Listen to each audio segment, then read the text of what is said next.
Gold trusted gold buyers మీరు తాకట్టు పెట్టిన బంగారాన్ని విడిపించి ఈ రోజు ఉన్న మార్కెట్ ధరకు కొనబడను.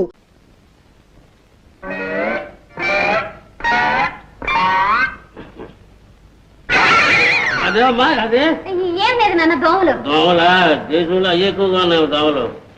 అమ్మా పూరి తల్లి నా తల్లి కూరయ్యమ్మా కూర పక్కదే ఆ పక్కదే నా తల్లి ఏంటి పూరి లేదేమ్మా? తిన్నావు కదా నాన్న? నేను తిన్నానా? బాగానే ఉంది. 4 పూరీలు పడాయి. నా తల్లి కూరేనా కూర? తిన్నావు కదా నాన్న? నేను తిన్నానా? నా తల్లి ఆ మధ్యది భయ్యమ్మా ఆ మధ్యది నా తల్లి పూరి వేయి తల్లి ఇదేదో మాయ కింద ఉంది. పూరి వేస్తే కూర ఉండదు, కూర వేస్తే పూరి ఉండదు. పూరి కూర వేస్తే కరస ఉండి తల్లి. నేను వేస్తూనే ఉన్నా, నువ్వు తింటూనే ఉన్నావుగా. నువ్వు వేస్తూనే ఉన్నావు, నేను తింటూనే ఉన్నానా? అమ్మా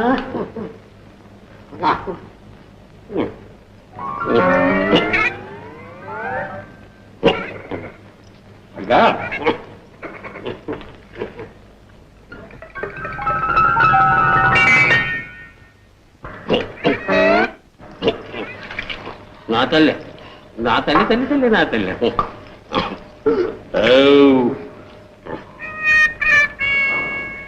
ఇదేమిటమ్మా కంచంలో నీళ్లు? చెయ్యి కడుక్కున్నావుగా నాన్న? నేను చెయ్యి కడుక్కున్నానా? ఇదిగో అమ్మా ఎంగిలి చెయ్యి. ఏదో పరాగ్గా కంచంలో పారబోసింది, కడుక్కో. ఏదో రోజుకి నాకు మర్చిపోతున్నట్టుందమ్మా. మర్చిపోతు నా బుర్రకి తర్రాడింది. అయ్యో నా తల్లి ఏదో మాయకుంది. అమ్మా సొట్టేదమ్మా సుబ్బమ్మా. నాకేం తెలుసు నాన్న?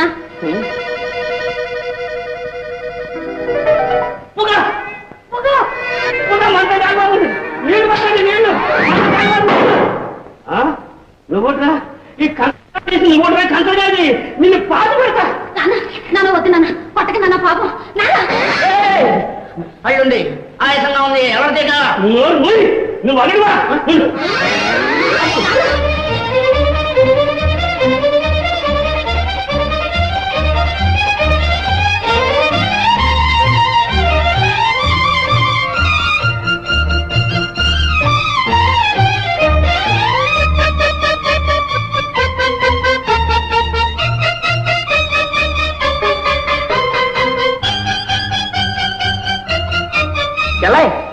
రాధా అన్నయ్య. అమ్మా చెల్లై, రాధా ఏమైనాడు? రాజా సంగతి తర్వాత ముందు కంచి వెళ్ళిపోవాలి. ఎక్కడికి? పద.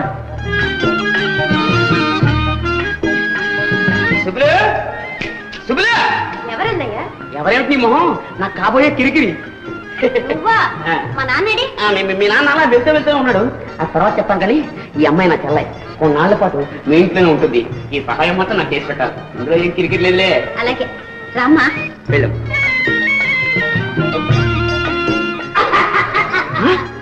అప్పుడే కిరికిరా?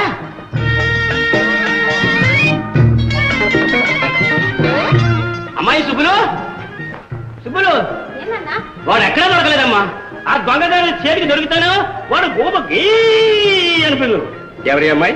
నా స్నేహితురాలు నాన్న. యువరాణి మందిరంలో నాతో కలిసి పనిచేస్తుంది, పేరు రాధా. అలాగా అమ్మా, నేను దివాణాలు పోతున్నా. తలుపులు అన్ని జాగ్రత్తగా వేసుకోసమ్మా. ఆ దొంగగారికి మళ్ళీ వస్తాడు. అలాగే నాన్న.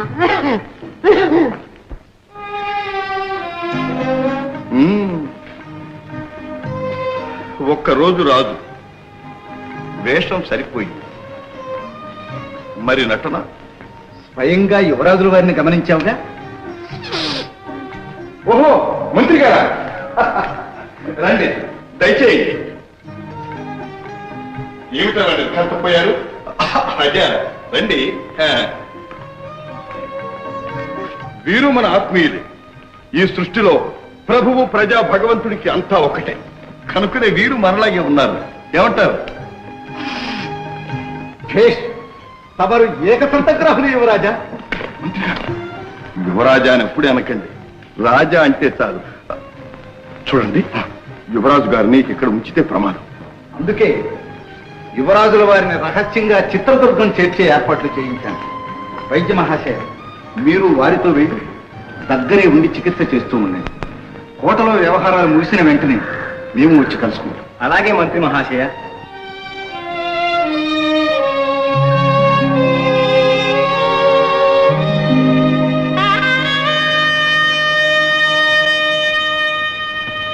యువరాజు, మిమ్మల్ని చూడకముందు మీ మీద పగ గుండెల్లో రగులుతూ ఉండేది. చూచాను. ఒక్క మాటతో, ఒక్క చూపుతో నన్ను మీ వాణ్ణి చేసుకున్నాను.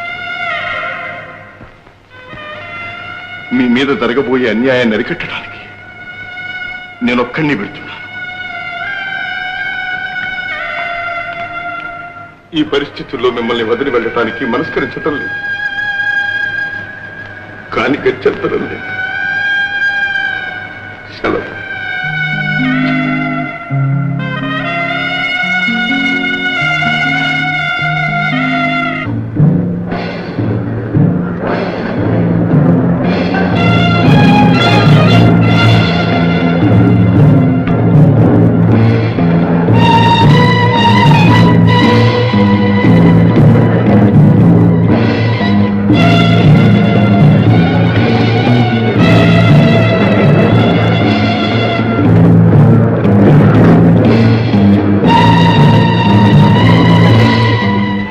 చిరంజీవి ఇంకా రాలేదు. ముహూర్తం సమీపిస్తుంది. నాకేదో భయంగా ఉంది అత్తయ్య. వారిని తీసుకురావడానికి వెళ్ళిన మంత్రి గారు కూడా రాలేదే.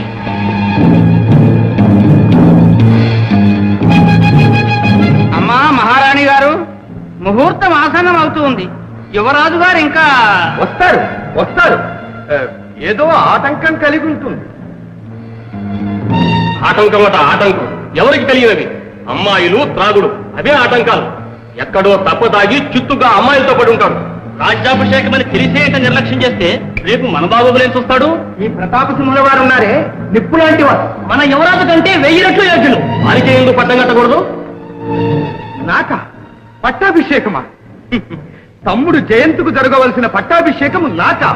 వీల్లేదు, నేను అంగీకరించను. తమరే కిరీటం ధరించాలి, తమరే సింహాసనం అధిష్ఠించాలి, తమరే అధికారం స్వీకరించాలి, తమరే మా రాజు కావాలి.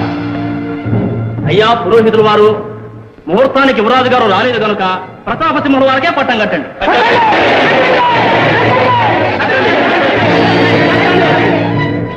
ఏమిటి నిర్బంధం? తమ్ముడు చేసిన చిన్న నేరానికి ఇంత పెద్ద శిక్ష నాక? నేను ఒప్పుకోను. ఏమంటారు అవధాని గారు? ముహూర్తం సమీపిస్తుంది ప్రభు.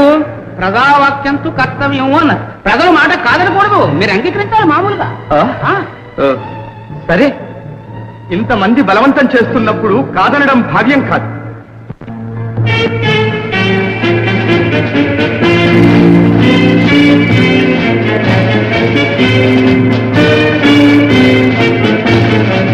కార్యక్రమం కానివ్వండి.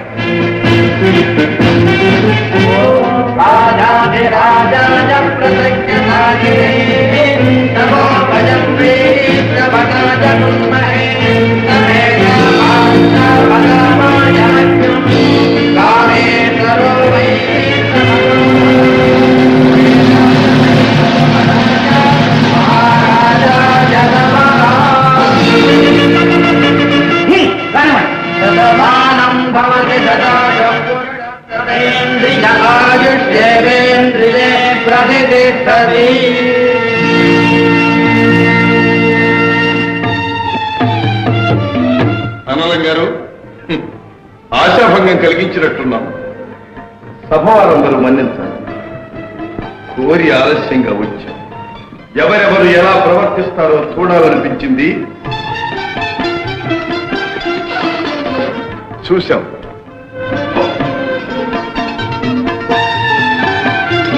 శ్రీ శ్రీ శ్రీ జయశ్రీ భూపుత్రులకు మహారాణి లలితాదేవి గారికి, రాజమాత హైమావతి దేవి గారికి.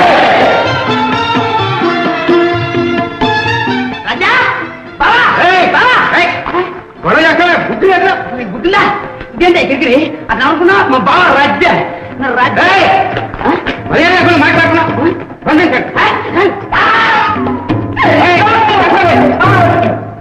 ప్రభు, తమ సందేశానికై ప్రజలు నిరీక్షిస్తున్నారు. సోదరులారా, సామంత శ్రీమంతులారా, ప్రజలారా, ఈ దినం గండికోట చరిత్రలో మరువరానిది. మీ అందరి సమక్షంలో ఈ సింహాసనాన్ని అధిష్ఠిస్తున్న నేను మీ వాడిని, మీ వంటి మనిషిని. మీ కష్ట సుఖాలు బాధలు నాకు పూర్తిగా తెలుసు. భూదేవంత ఓర్పు మీకుంది కనుకనే ఈ సింహాసనం ఇంకా భద్రంగా ఉంది. ప్రభుత్వాధికారులు మీ ఓర్పును పరీక్షిస్తున్నారు. పదవీ వ్యామోహంలో పడి దేశాన్ని శ్మశానం చేస్తున్నారు.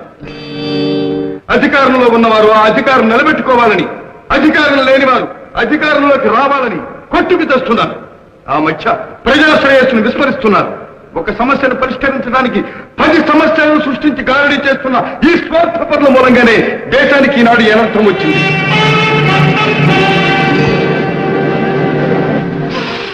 ఇక వీరి ఆటలు సాగం. మీకు మాకు మధ్య ఈ ముళ్ళ కంచెలు ఉండనే ఉండవు. మీకోసం, ధర్మరక్షణ కోసం మా రాజభవన ద్వారాలు ఎల్లవేళలా తెరిచే ఉంటాయి. దేవుణ్ణి పూజిస్తే పన్ను, ఆవుల్ని పెంచితే పన్ను, దానం చేస్తే పన్ను, ప్రాణం పోతే పన్ను. ఈనాడు ప్రజలను దోచుకు తినడమే ప్రభుత్వ ధ్యేయంగా ఉంటూ వచ్చింది. మేము ఈ పన్నుల విధానం మార్చివేస్తున్నాం.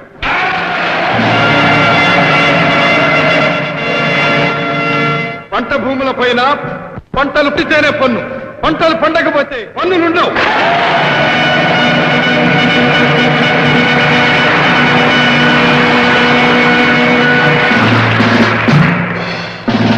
ప్రతి మనిషికి ఊడు గుడ్డ నీడ అవసరం. అలాగే దేహానికి ఆరోగ్యం, మనస్సుకు విద్యా వినోదం అవసరం. కాబట్టి వీటన్నిటి మీద పన్నులు తీసివేస్తున్నాం. మన సంఘంలో హెచ్చు తగ్గులు లేకుండా అందరికీ సమాన న్యాయం. మా ప్రజలందరూ సుఖప్రదంగా బ్రతకడానికి అన్ని ఏర్పాట్లు చేస్తున్నాం. మా ఆదర్శ ప్రభుత్వానికి మీ అందరి అండదండలు, సహకార సంపత్తులు పూర్తిగా లభిస్తాయని విశ్వసిస్తున్నాం.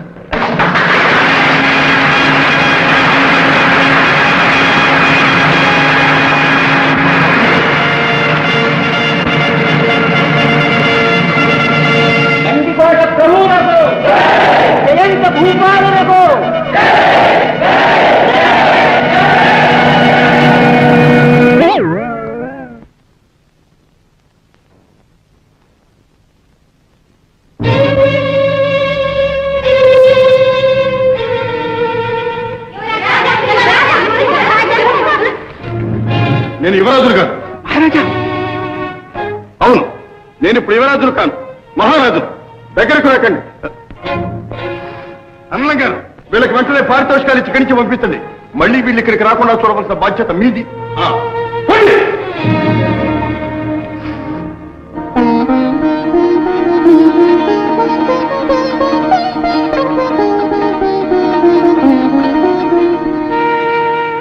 నెగ్గావు రాజా. ఇక ఉంది అగ్ని పరీక్ష. మీరిప్పుడు గండికోట ప్రభువులు. మీరే తన భర్త అనుకుని మీకోసం చైనాగారంలో మహారాణి వేచి ఉంటారు.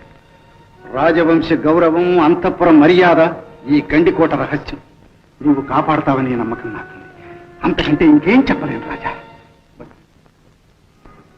మీ విశ్వాసం మమ్ము చెయ్యి. స్వామి, ఏమిటి కన్నీరు? కన్నీరు కాదు, మీ అనురాగాన్ని అభినందిస్తూ ఆనంద బాష్ప. అభినందన? భర్తను భార్య ప్రేమించడం ధర్మం. ఈ మాత్రానికి అభినందించాలా? సరేలేదు, ఇలా రండి. ఎక్కడికి? అదేంటి ఏమీ తెలియనట్లు అడుగుతున్నారు? ఈ నోటి వెంటే వినాలని. అలానా?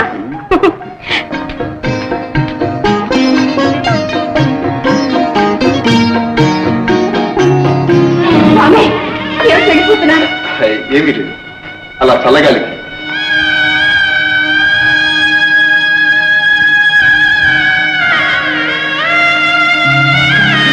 మోసం చేశాడు. ఇంత ద్రోహం చేస్తారా? ఆ కుక్క డబ్బు తీసుకుని విషం పెట్టకుండా విడిచిపెట్టాడే, వాడిని నిలువునా చీలుస్తాడు. చీల్చి చెండాడాలి. తమ జాతక చక్రంలోని గ్రహాలన్నింటినీ కూడదీసి ఎంతో చక్కగా ఒక గదిలో కట్టి పడేస్తే ఒక్క దెబ్బతో చెరగొట్టి పడేశాడు సన్యాసి. ఆవేశపడకండి. కోటయ్య మనతో అబద్ధం ఆడడు. విషప్రయోగం చేసే ఉంటాడు. చేసే ఉంటే యువరాజు గారు బ్రతికి మామూలుగా కొలువుకి ఎలాగ రాగలిగారు అని. ఏమిటో అంతా అయోమయంగా ఉంది. మనం ఒకసారి విలాస మందిరానికి వెళ్ళి చూస్తే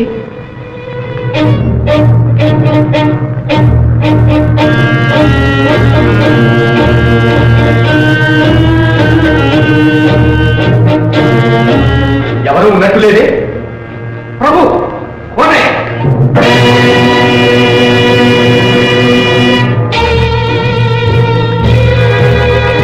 విషం తాగి చచ్చినట్టున్నాడు.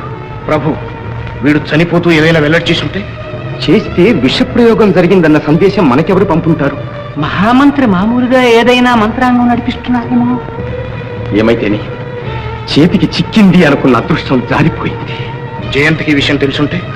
అది యోచించవలసిన సంగతి. తెలిస్తే ప్రమాదమే. అది తెలుసుకుందాం. పదండి. ఎలా ఇప్పుడు గండికోటకి మహారాజు ఎవరు తెలుసా? మన రాజా. నీకు నిజంగా మతిపోయింది. నాకు మతిపోయిందా? చచ్చా, నేను నిజం చెప్పానుకో నీకు మతిపోతుంది. ఆ పట్టాభిషేకం నా 2 కళ్ళతో నేను చూశాను. రాజా సింహాసనం మీద కూర్చున్నాడు. ఆ టీవీ, ఆ దర్జా, అబ్బా అబ్బా వర్ణించడానికి ఈ 4 ఒకటి చాలు. నువ్వు పొరపడి ఉంటావు అన్నయ్య. ఎవరిని చూసి ఎవరనుకున్నావు? నన్ను ఎప్పుడు నమ్మవు. నేను పొరపాటు పడ్డానా? ఒక కంచంలో తిరిగి ఒక కంచంలో పెరిగాం, ఒక మంచంలో పెరిగాం. నా రాజాన్ని నేను గుర్తుపట్టాలనుకుంటావా? ఇదిగో సరే, సాయంత్రం సుబ్బులు, నేను, సుబ్బులు, నువ్వు కలిసి కోట్లోకి వెళ్దాం. అక్కడ చూద్దు కానీ. ఏం సుబ్బులు?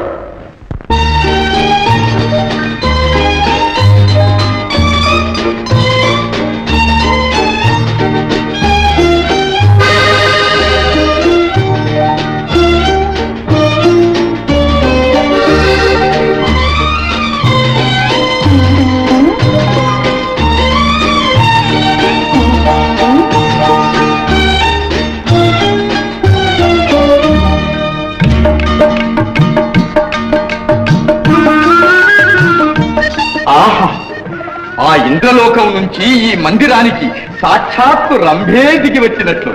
ఏమిటా పాడు మాటలు? ఎవరు మీరు? నీ పాదదాసుని నిన్ను చూచి ఒక్క ఉరుకున వచ్చేశాను. నన్ను అనుగ్రహించవు. అలా అంటే నాకు చాలా సిగ్గేస్తుంది. అలా అయితే నేను వెళ్ళిపోతా. ఇప్పుడు ఎక్కడికి వెళ్ళగలవు? అబ్బా, పెళ్ళికొడ్డులా పెట్టేశావరా. నీకెంత బలం ఉందిరా? నా బలం సంగతి నీకేం తెలుసు? రా చూపిస్తా. అలా అయితే నన్ను ఇలాగే ఎత్తుకుని వెళ్ళిపో చూద్దాం. ఓహో, నన్నే పరీక్షిస్తున్నావా? అయితే చూడు.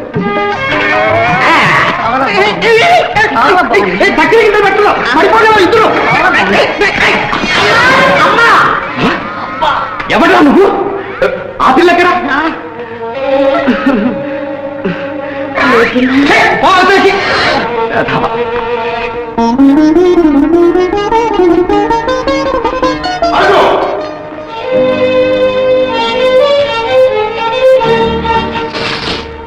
ఎవరు? నేను.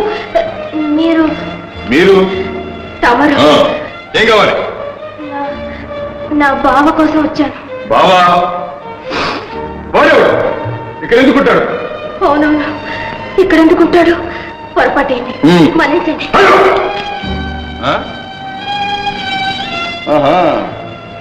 రావటం పోవటం కూడా నీ వంతేనా? నిజం చెప్పు, వాడిని నువ్వు ప్రేమిస్తున్నావా? ఆ విషయం మీకెందుకు? నాకెందుకేమిటి? వాడిని ప్రేమించకపోతే నన్ను ప్రేమించు అని అడగడానికి. ఏంటి? కోపం, కోపం. ఆహా, కోపంలో కూడా ఎంత అందంగా ఉన్నావు, ఎంత అందంగా ఉన్నావు. అందలంగారా? ఓహో. ఆహా, ఆహా, ఎక్కడ సంపాదించావయ్యా ఇంత అపరూప సుందరిని? మిమ్మల్ని అభినందిస్తున్నాను అన్నలం గారు. ఎంత చక్కని చుక్కను పంపించారు, ఎంత చక్కని చుక్కను పంపించారు. తమ్ముడు గారు, నేను అన్నలం గారు, నాకు తెలుసు. మా మనసు మెచ్చింది, నాకు నచ్చింది ఈ సుందరి. అది కాదు తమ్ముడు గారు. ఏది కాదు, నాకు ఇదే కావాలి అన్నలం గారు. ఇప్పుడు మాకు కావాల్సింది కొంచెం ఏకాంతం.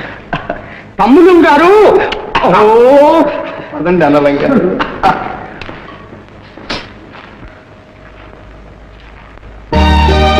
ఏమిటని ఆలోచిస్తున్నావు? ఆహా, నీ కళ్ళల్లో 1000 దీపాలు వెలుగుతున్నాయి, చెంపల్లో చెంపులు రాలుతున్నాయి. జాగ్రత్త, దగ్గరకు వచ్చావంటే ఏం చేస్తానే? నా చేతిలో చిక్కిన ఆడపిల్ల ఎవరూ తప్పించుకోలేదు. రా రా. మనిషివా పశువా? మరదల పిల్ల ఎగిరి పడకు, గడసరి పిల్ల పులికి పడకు. బావా, నువ్వా? అన్నయ్య చెబితే నమ్మలేకపోయాను. నిజమేనమాట. ఏమిటిదంతా? ఇది గండికోట రహస్యం, అతి పరమ రహస్యం. గుంటలకు అక్కడి నుంచి పొంచి చూస్తున్నాడు, ఆ తర్వాత చెప్తాను. ఎవరికైనా భద్రంగా ఈ అమ్మాయిని తీసుకెళ్లి వాళ్ళు వింటూ దిగబడిచండి.